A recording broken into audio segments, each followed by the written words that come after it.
Bonjour, Maxime Despompes MDG.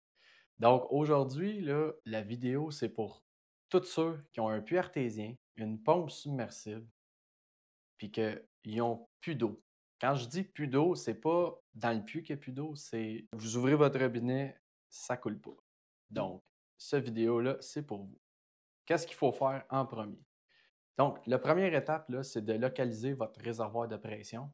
C'est un réservoir bleu ou gris. En tout cas, ils ont plusieurs couleurs, mais c'est un réservoir qui a à peu près 36 pouces de haut, 16 pouces de large.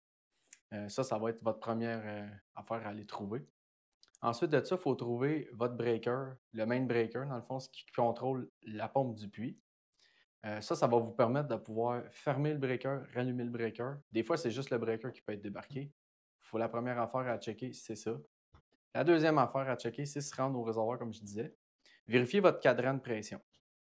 Là, encore là, ça peut être un truc qui arrive, c'est que le cadran, il peut être à une pression, puis il reste pogné à la pression. Donc, il vous indique 50 dans le fond, mais vous avez zéro.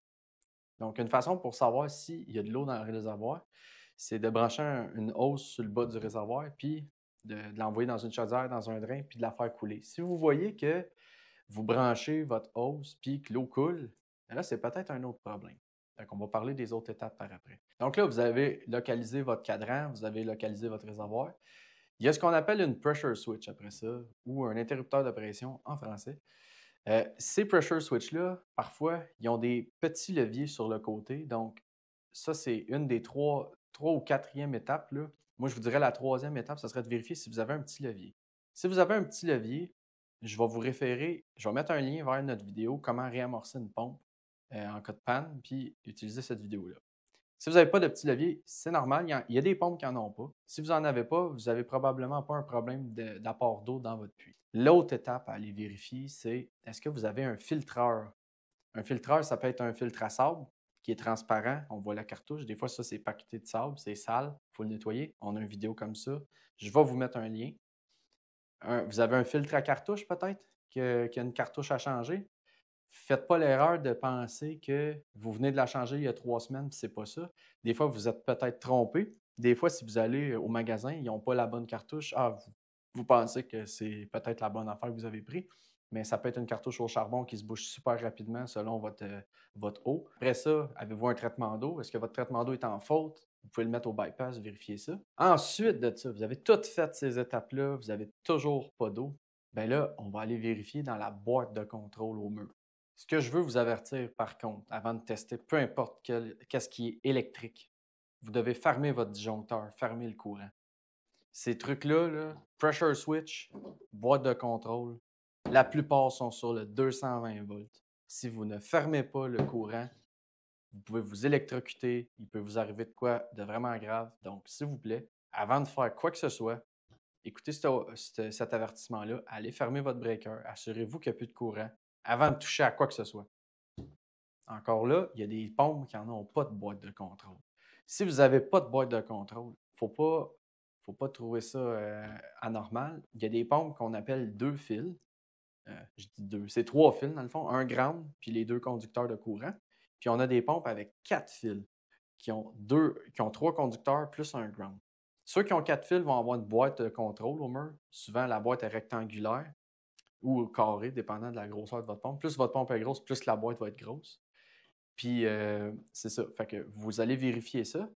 Là, je vais faire une petite coupure dans la vidéo. Je vais vous montrer quoi vérifier sur les boîtes de contrôle. Donc, je vais vous montrer quoi vérifier sur votre boîte de contrôle. Là, ce n'est pas toutes les boîtes de contrôle qui sont la même chose. Ça, ce que je vous montre, moi, c'est des Franklin Electric QD Control Box. Donc, ce qu'il faut vérifier, là, c'est ici. Ben, en fait, il y a plusieurs choses à vérifier. Premièrement, est-ce que ça, le capaciteur, il est déplacé ou est-ce que le couvert, comme vous voyez ici, il y a comme une crème là, ici, ça peut sortir. Celui-là, il est juste arrivé, le capaciteur, il y a une membrane ici, ça c'est la petite membrane, ce qu'on va vous demander de checker au téléphone, là. Cette membrane-là est perforée, ça veut dire que le capaciteur, il a vraiment chauffé, puis la pression, elle a sorti par là. Souvent, quand ça fait ça, les capaciteurs sont plus bons. Cette boîte de contrôle-là, je l'ai changée ce matin chez un client, puis la pompe ne marchait pas. J'en ai mis une nouvelle comme celle-là. puis tout a reparti. Donc, on peut voir aussi que ça a chauffé, il y a un peu de liquide qui est sorti là. Des fois, ce que vous allez voir aussi, c'est des brûlures au niveau du relais. Puis des fois, il n'y a rien. Ça se peut qu'elle soit bien belle puis elle ne juste pas fonctionner. Il y a des tests électriques que vous pouvez faire, mais la plupart des gens n'ont pas les bons testeurs électriques pour tester ça. Donc, je n'expliquerai pas les tests que vous pouvez faire. Mais nous, de toute façon, même les pros, moi, je ne teste pas les boîtes de contrôle. Si j'arrive chez un client et ça ne marche pas, j'emmène neuve. Si ça marche, la boîte de contrôle était défecte, je la change. On ne vend pas non plus juste le capaciteur ou juste ça. C'est la boîte complète qu'on vend. Sinon, magasiner sur Internet, les écritures sont en haut ici sur un collant. Là. Vous pouvez commander ça puis changer ça. Moi, je ne le conseille pas, mais ça se fait. Donc, si on regarde les différences d'une boîte flambant neuve comme celle-là, on peut voir ici que dans le fond, là, ici, le petit trou, là, il est plat complètement. Si on regarde l'ancien, il est bombé, puis il a même perforé. Regardez, il y a un trou dedans. Donc ça, c'est signe que c'est une boîte qui a cyclé, ça, souvent. C'est un réservoir qui était brisé.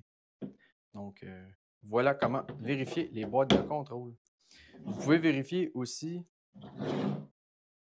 si une des connexions, là, il n'y a pas de fil, c'est une boîte neuve, là, mais s'il y a des connexions ici qui sont brûlées ou que les fils sont coupés là, sont mal connectés, des fois, c'est mal fait. Là. Des fois, les fils sont juste sur le bord. T'sais.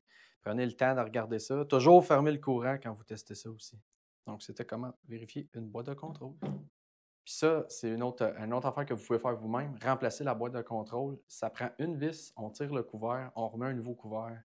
Puis si ça repart, ben, vous venez de vous sauver un appel de service puis un paquet de problèmes.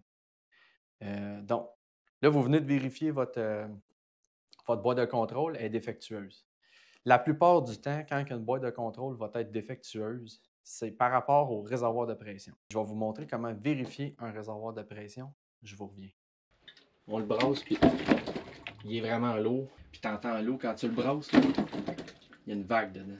Tu as de l'eau qui sort par la valve ici, tu n'as pas besoin de tester plus loin que ça. Là. Il est fini. Change ça. Puis vous allez remarquer aussi que si votre réservoir est brisé, là, votre pression va faire ça de même sur le cadran. Cling, cling, cling, cling, bien rapidement. Puis cette switch-là, elle ne va pas arrêter de cliquer. Quand tu rouvres un robinet, elle va faire clic, clic, clic, clic sans arrêt. Vous venez de vérifier votre réservoir de pression, il est défectueux. Là, ça va prendre un remplacement. Sinon, si le réservoir il est en bon état, il ne manque pas d'air, vous l'avez calibré, remplacez la boîte de contrôle. Puis, si ça repart, ben bravo, vous avez réussi à remettre l'eau. Sinon, si après toutes ces étapes-là, vous n'êtes toujours pas capable d'avoir de l'eau, ça va être un appel de service pour vous. Puis, moi, je connais une bonne compagnie qui peut vous aider. Donc, gênez-vous pas de nous appeler, Pompe MDG. Moi, c'est Maxime, 450-275-1304. Si vous avez écouté cette vidéo-là et que vous n'avez pas d'eau, gênez-vous pas, appelez-nous. Puis si vous avez des questions sur ce que je viens d'expliquer ou tout ce que je viens d'expliquer, appelez-nous aussi. Des fois, les étapes peuvent être rapides, là. Puis on est là pour vous, puis on va vous aider avec votre système d'eau. Donc, on a tout ça sur notre site en ligne. Tout est en vente en ligne. On est capable de vous donner les pièces 7 jours sur 7, une boîte de contrôle, une tank. On peut vous faire un appel de service un samedi, un dimanche. Il n'y a pas de problème. On comprend que manquer d'eau, c'est vraiment pas agréable. Puis Pompe MDG ne vous laissera pas d'eau. Donc, j'espère que ça va vous aider. Là, si vous avez écouté tout ça, puis que ça vous a aidé, que vous nous avez, peu importe, s'il vous plaît, abonnez-vous à notre chaîne YouTube. On va faire des vidéos le plus possible, au moins une fois par semaine. Ça, c'est ce que je me suis lancé cette année comme but.